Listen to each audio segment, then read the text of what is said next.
Welcome to another episode of Ecom Experiences, a podcast for e-commerce marketing leaders who want to grow and scale their brands faster. Join us as we interview some of the smartest brand founders and marketing leaders in the industry. Explore the lessons they learned, discover the keys to their success, and discuss what excites them most about the future. Hi, it's Samir Balwani here, host of Ecom Experiences, where we talk to brand founders and marketing leaders about their experiences growing brands. This episode is brought to you by Query. Query is a paid media agency that helps brands balance brand awareness and performance marketing to drive predictable and profitable growth. To learn more about how we can help you, visit weareqry.com. I'm really excited for our guests today. I have Jen and Alex, the founders at Jaxon Lane, men's skincare brand that has been winning GQ and Esquire awards like crazy. Thank you guys for coming, and I'm so excited for our conversation. Thanks for having us. Oh, so let's get started with the easy questions. Tell us about Jaxon Lane and what you guys have been doing.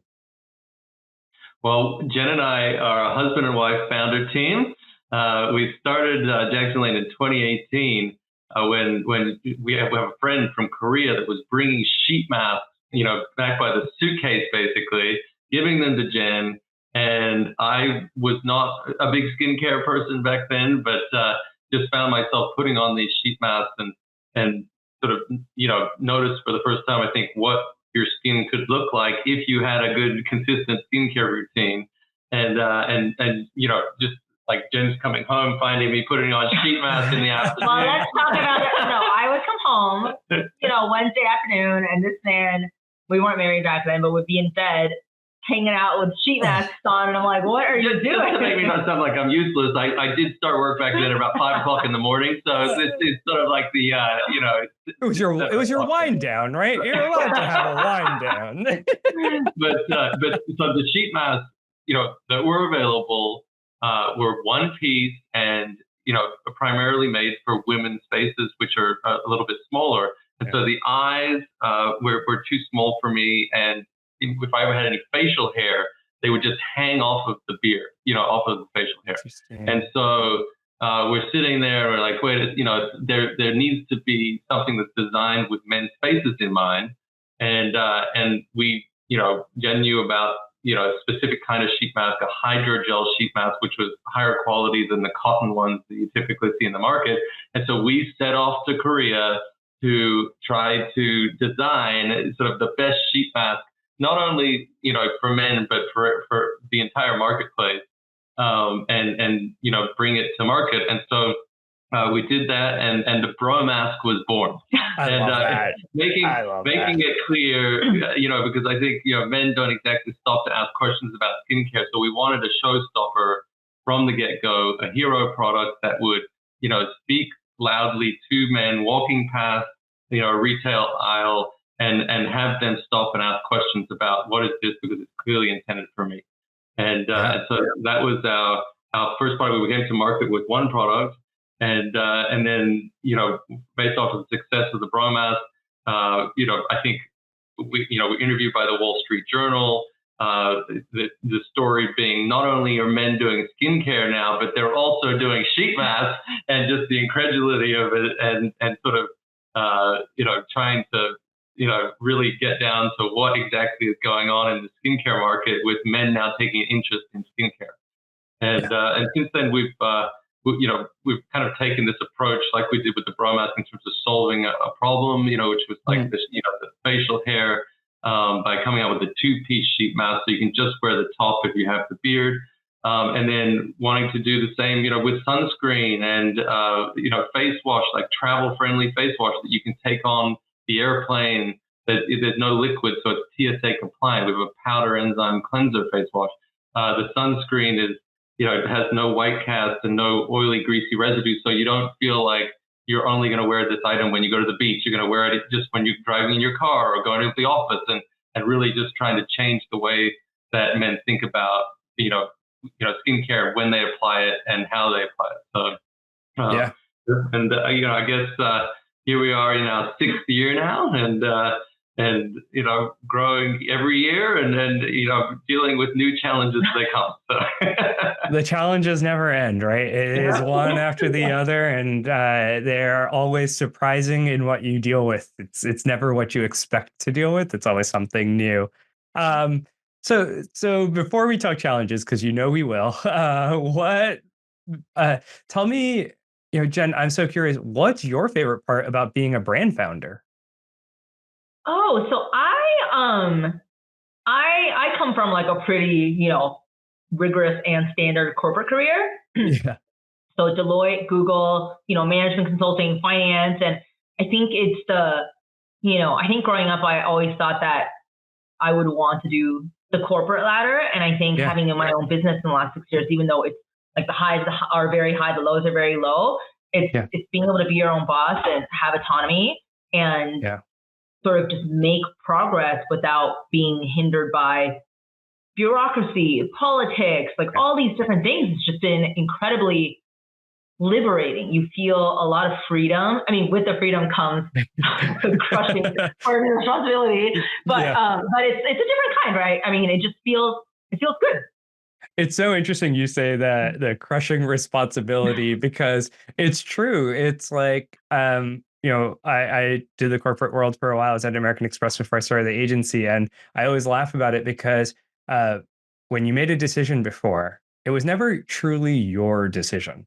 Like, you had a lot of input, and there was always someone giving you like air cover or supporting you in some way. And now, if you make a bad decision, there is literally no one else to blame other than you. And it can be really debilitating at times, because then you just have a hard time making decisions. So talk to me about how you overcome that. I'm so curious, especially, so my parents are business owners together too. And so I've watched when they parents working together, husband and wife duos working together.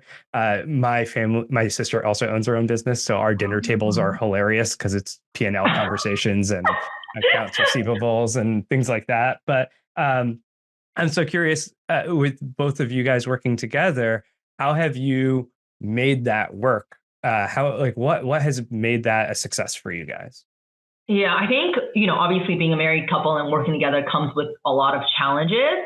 But I think for us, it's also an opportunity for us to spend a lot of time together, and it doesn't take us away from each other, or we have kids too. So work does not take us away from our families, right? And being an entrepreneur, as you know, is like you're working even when you're not working. Like, so work is, you don't go on vacation and like put your out of office on. It doesn't work like that, right? So I think that's been really nice. And in terms of division of scope, we actually have very, very different backgrounds. So Alex is a former medical device sales person, and his history has been in sales. And for me, it's been more finance and, that part of the equation. So I think we actually have very naturally different scopes. And so that's, I think, worked out really well for us. And I think personality wise, we're also more different. Like if we go to a trade show or something, like I don't want to be the person on the trade show floor, and he loves that, right? So that's awesome. It kind of like works. Yeah, that's great. You guys are anytime not sitting in front of a computer screen for me is good time. Alex is like, I've been out walking around talking to people. I can't do this anymore. That's awesome.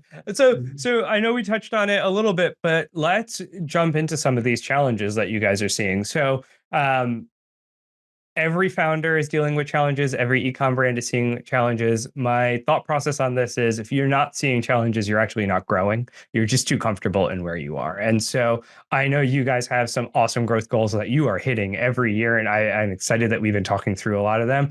But what are the things that as you look ahead to this year, that you're like, man, we're going to have to deal with that. Otherwise, we're not going to hit our goals?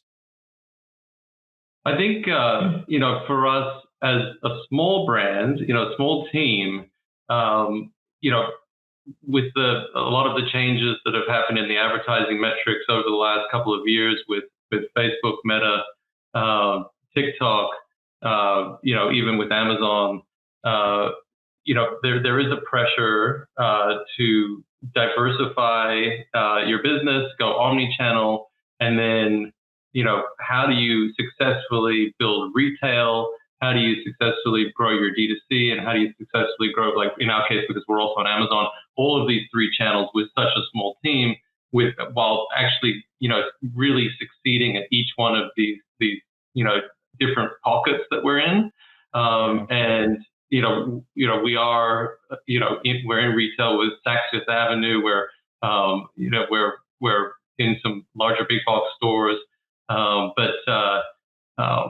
really having a team to go into each one of these stores and educate the staff and even sell through on the floor sometimes and do this type of thing, and scaling that side of it and doing that successfully, because it's a great way for people to discover your brand outside of paid advertising and paid media. But then, selling into a retailer is essentially the easy part. It's the selling through and being successful and having a lasting 5-year plus relationship with these retailers is the biggest part of that. So everybody's saying, oh, it's so hard to be, like the metrics aren't there on Meta anymore, and you need to go into retail. But then it's not easy to succeed in retail either. And so having a team to support you as a small business, as a kind of indie beauty brand that we are, and doing that smartly while maintaining profitability, without outside investment, has been, I guess, sort of like, the challenge of the last 5 years, and it will continue to be the challenge of 2024 and 2025. Well, and the interesting thing about that is that's just the advertising side, right? Like, then there's the product development, logistics, operations side of all of it that comes after that as well. So being a small team and having to do, like, there's just things that need to be done to keep a business going. And then on top of that, layering on the marketing side of things. So how as CEOs, we don't get bogged down in the operations too much, and we can focus on the big picture, new product development, exciting initiatives and different things that we, want to work on. And then how do we, outsource and delegate the tasks that do as an as the bosses kind of get bogged down into the weeds too much on. So, Yeah. And on the omnichannel perspective, so having to be in retail and direct to consumer and online, it is a lot. And I think you said it really well around how do you do it and do it well? Because, it's a premium brand. It's a luxury brand. You have to appear as people expect you to appear, and you can't not. So I think for us, we've had not the luxury, but it's, sort of been a double-edged sword, right? Like, we have been doing this since 2018, and we have not taken on outside capital. And so I think we've been omnichannel since day one, because, we had some early press and celebrities, and the retailers came inbound for us. And so we've had the learning experience and the ability to sort of grow slowly. I think for the brands and competitors and friends who are founders, we've seen over the years, like, the number of people that took on early funding, and then, they're just piling money into driving top of funnel unprofitably or doing that at retail. It's like a lot of these brands aren't here anymore because it's not sustainable, right? So I think for us, we were sort of like by choice and semi-forced, because we didn't go do funding to do things slowly and thoughtfully. And I think that was, probably not the right at the time, 5-6 years ago, people thought we were crazy for not raising and doing the whole thing. And then now I think everyone's like, oh, it's like hot to be profitable now, right? So I think, anyway, so a healthy business, that's fine. Healthy business, So that's like in vogue now, right? So that's vogue cool now, Yeah. It's interesting because, like, as a media agency, that's the conversation that we have all the time, right? We will have a conversation with our clients and say, hey, are we driving revenue or profitability? And what do you want? Because you can't have both. You get to choose. And it's revenue growth or profitability. Yeah, exactly. And so, I last year and the year before that, it was revenue growth at all expenses, right? Like, top line was all that mattered. And it's been a hard left turn into, all right, bottom line actually matters now. And it's great to, it's a struggle for a lot of brands, because if profitability matters, you can't be on sale as much as you were previously, but you've trained your customers to always expect you to be on sale. And so you pull back on your sale to improve profitability, which hurts your campaigns, which hurts your brand growth, which makes it even hard. Then we have a lot of brands that then swing back to, all right, well, we'll go back on sale. And it's like, this never ending pendulum of growth. So I think it's a good place for you guys to be, to not have to be in that situation to even start. And also, like, reflecting back now, because we didn't take outside funding, we did grow more slowly. We did not release 5 or 6 products on launch date, right? And so in launching the 1 or 2 products that we do launch per year, we spend like 9 to 12 months developing these formulations. And so every product that we bring to market has been a hero product in terms of the formulation and the quality of it. So, retaining the customer in a way has been, more successful for us. I think just based on the quality of the formulation. So, because we did not build this brand on marketing. So because we didn't have the capital to push it like that. And so one thing we did have was our excellent formulations. We make everything out in South Korea. It's a fantastic, manufacturers out there that really, have been able to put products with the texture and viscosity that is really unique, I think, within the U.S. marketplace. And the flip side of the coin is that it's helped us now here 5 years later, 6 years later, with taking the time to build out our product line, which is not, we don't have 20 SKUs, we've got 7, and so each one of those ones that we do market, it helps us with people coming back. So. It's interesting too, because on the retail side, that's probably helpful. And I'm kind of curious if you would agree with this, in that there's like almost 2 strategies on the retail side, where it's, I created 100 products and the retailer takes a handful of them, or I created a few really good products and the retailer is excited to take all of them. Has that kind of leaned into your strategy as you're looking at that? Yeah, I think so. Our goal, as we building out a skincare line, was to have replace basically all the products that we were using within our bathroom, right? If we're using a face wash, a serum, a moisturizer, a sunscreen as a baseline, we had to replace all of those with products that we would prefer to use rather than any other product that we are testing or sourcing or figuring out. And because it is a smaller line, there with certain retailers, like if you go with a Sephora or Ulta, there's a pressure to like fill like a section of the shelf, right? Yeah. And so for several years we weren't even able to do that, and so it was always like, I'm taking everything because we're doing that. And now as we launch our 7th product, we're launching 2 more this year. 3 more this year, and there are starting to be these discussions now about, okay, so what do you recommend? What's the hero product? And so that has then led us to really have discussions around every single product needs to be a hero product, in terms of launching it from here out, bring something unique to the marketplace with an extraordinary quality that will get people excited to buy more things from your brand. And so, we've now reached, I think, that turning point here where we're really thinking about, what are the retailers going to start, talking to us about in terms of, if you are bringing 5, 6 products into a new retailer, which ones are they going to be, and what's the reason for selecting those particular ones. So. Yeah, that's really interesting. And when you guys look at your D2C site and are looking at products, are there standout products that you are like, this is always going to be a hero product, it's going to stand the test of time, and it just continues on that way? I think what we've found is that the Bromask products, we have a Felicity mask and also eye gels, right, for just a quick pick-me-up. Those have, I think, to everyone's surprise, really stood the test of time. For us, like, we wanted to make a mask that was amazing quality, but really it has to have an effect in one use, right? You see glowing skin after you use it.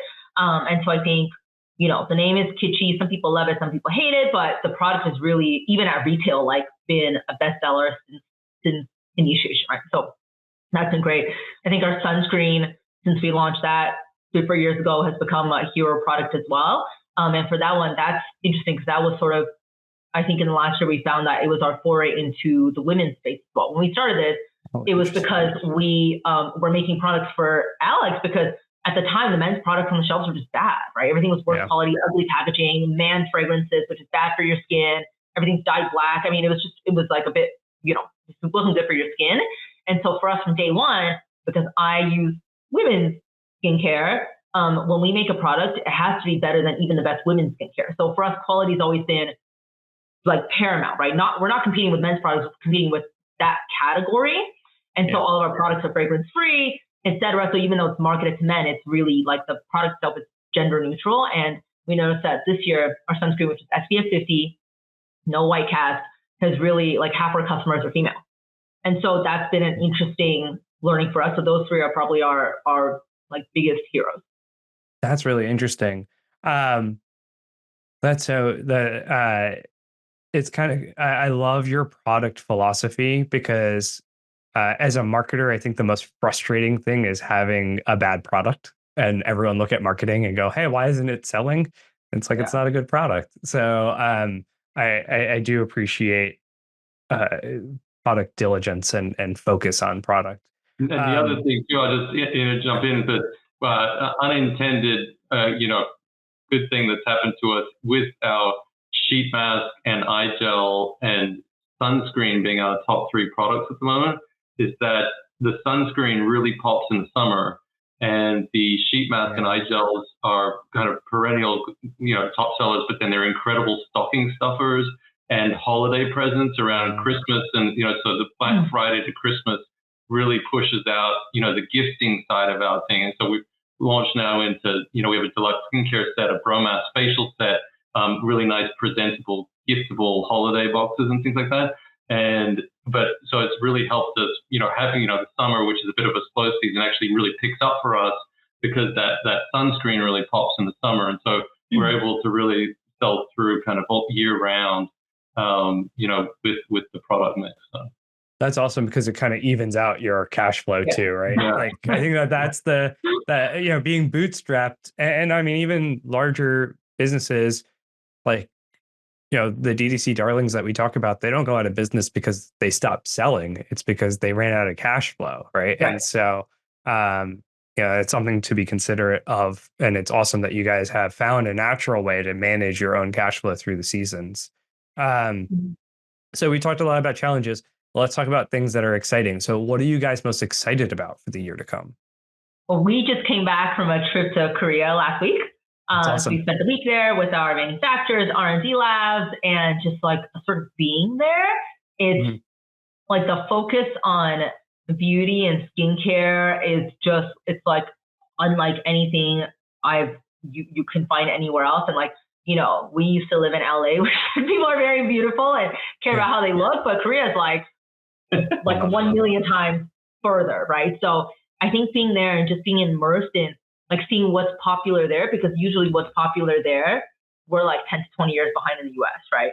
So you can kind of see what could be exciting things that might work here that you want to think about bring over here, right? So I think it was just really exciting to think about product development. Like we're so, we spend so much of our time doing operations and ads and this and that, just having the time to go really like immerse yourself in product and innovation is like very exciting, because that's we're both very passionate about this category. We're first time entrepreneurs. Like we did it because we're like passionate about this topic. So it's just nice being able to focus on that first. And also thinking back to the launch of the bromas, the sheet mask design with men's faces in mind, that was a new thing at the time. Sheet masks were just entering the US market at the time, for unisex, women, and there was nothing that was targeted towards men, right? So that was a completely new idea, and that really drove a lot of the PR cycle for us at that time. And so then, as we were on this trip, we've actually made an adjustment to an upcoming product launch coming out later this summer, and as a result of kind of inspiration that we were getting from the trip. So just trying to bring in new, fresh ideas, cutting edge technologies, and getting people excited about our product launches, is what we live for. So I love that. I love it because it's like a trip can give you so much inspiration. Most people go on vacation and feel re-energized. You guys get to go and feel super inspired for the next round of product and what it's going to look like. Yeah, we dug ourselves a bit of a hole in that we have very creative product names. Rain or Shine is our sunscreen. Shake and Wake is our powder enzyme cleanser. We have great names for all of our products. And so then every time we launch a new product, Jen and I have to sit down and trademark issues and all these types of things that you run into then become, its own thing. But then at the same time, we have we have serious skincare, but, a fun personality about our brand. And so that really adds a nice flavor to the end result. So. I love it because this conversation with you guys has shown both the glamorous side of being a brand founder and the unglamorous side of being a brand founder. And I think that is, I appreciate you guys because you guys have such a great sense of humor about it, such a passionate and inspiring viewpoint on what it means to bring a brand to market. So I'm going to ask you my one last question as we kind of close here. So I'd love to hear from both of you, if that's okay. What advice would you give someone who wants to found a brand? I'd love both from like the finance perspective and then the sales perspective also. Yeah. I don't know if this is there might be people who disagree with this, but I think what I didn't realize, because we went in like newbies, blind, with no support, we just had a passion for this product.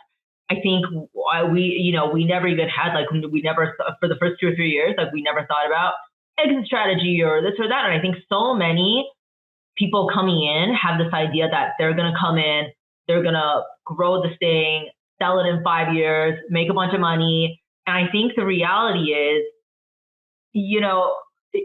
more likely than not, you have to kind of think about coming in it to be in it for the long haul. Yeah. The idea of, especially in this, in the current, top of funnel ad environment, I think this idea of having explosive growth in 5 years with outside capital and then selling it for some crazy valuation, I just don't think that's realistic. And maybe it's not even the right thing to do. We go back to this idea of building a healthy business, right? So I think for us, we sort of did this unintentionally, but I would say, people have to be prepared for the work and the having no money that it's going to take to make it to the final destination. Jen, I'm going to add on to that one little piece that I don't think you gave enough credit to yourselves in that it's not only about the money, but it's about the passion for a good product. I think that the years of, all right, I'm going to go AliExpress, bring in a bunch of stuff, call it a day. We got a Shopify site. Let's go. I think that's over. Jaxon Lane's commitment to product, commitment to personality, what your brand stands for is evident, and it's been evident for years and consistent for years. And so I think that's another piece of it of we're going to slow down. It's going to take longer because you have to show that you have staying power. Yeah. No, you're absolutely right. I think it's and it's also, I think, with the fact that we love doing this, we talked about the corporate career versus this, and what we love about it.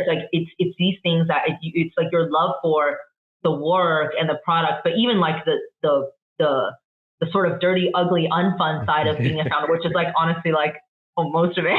You have to love it enough to do it for a sustained amount of time.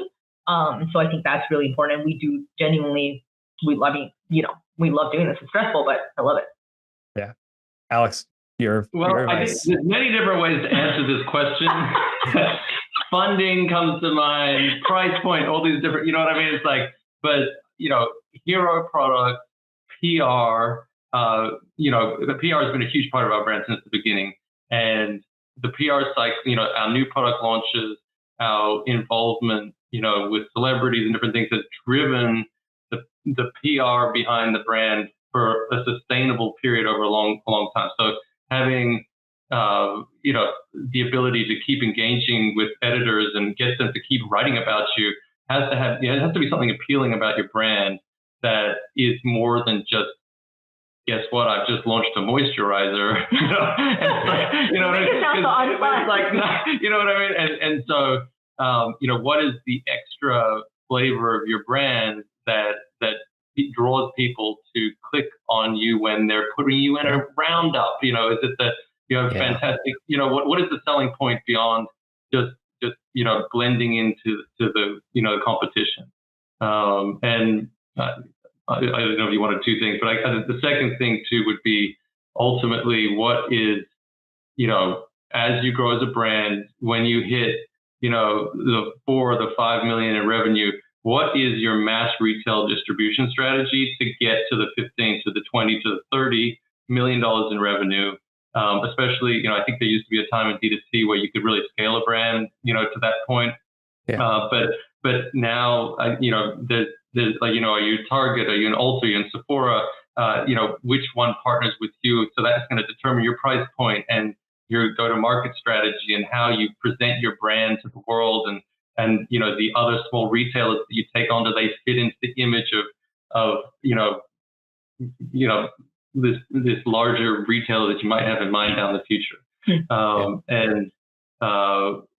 Basically having a 5-10 year outlook for your brand, because you're not going to go straight in there out of the gate, unless you're majorly connected in some way or a celebrity or, launching a brand. So, you need to kind of make decisions in the early days that kind of lead you to open the door to them when you're ready. And when you're ready, will be different for everybody. But it's true. And that brings us back to Sameer's point about like the brands that would grow based on discounting. Yeah. And like, if you do that, you can't be at a Sephora. There's no margin. Like what? You can't. You can't do it, right? Like, and retailers are not going to have you marking down your products like when they mark down the products, right? So and some of them don't mark down the products very much. So I think these are all, like the longevity is something to think about. I think so. Alex, I love your answer because it aligns so perfectly with Jen's around this long-term vision of things, and I agree. I think it's at this stage now where founders can't look at it in a year and be like, I'm out in 5. Like, it's going to take you 5 years to just even feel like you're getting started. It's so true. I do feel like we were at like 5 years before we were like, oh, things are clicking. Like every channel is like at least operational, and you know what I mean? Like we have things sort of in place, so it takes a long time. Yeah. To really fit into the product market, to get that product market fit, to really figure out what's going to work. And I think it's awesome. I'm excited about your guys' growth, and I'm excited to see the brand everywhere. So Jen, Alex, thank you so much for joining me. If someone wants to go and purchase Jaxon Lane, where are they going?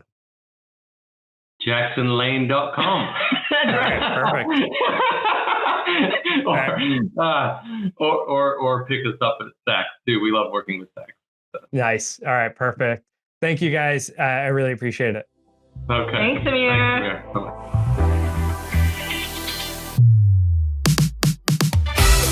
Thanks for joining us. If you liked it, remember to subscribe so you'll be notified of new episodes. And if you know someone who would enjoy the show, don't forget to share and leave a review. It all helps us impact more brands. If you're looking to improve your paid media, go to weareqry.com and schedule a consultation. We're always happy to chat. See you for the next one.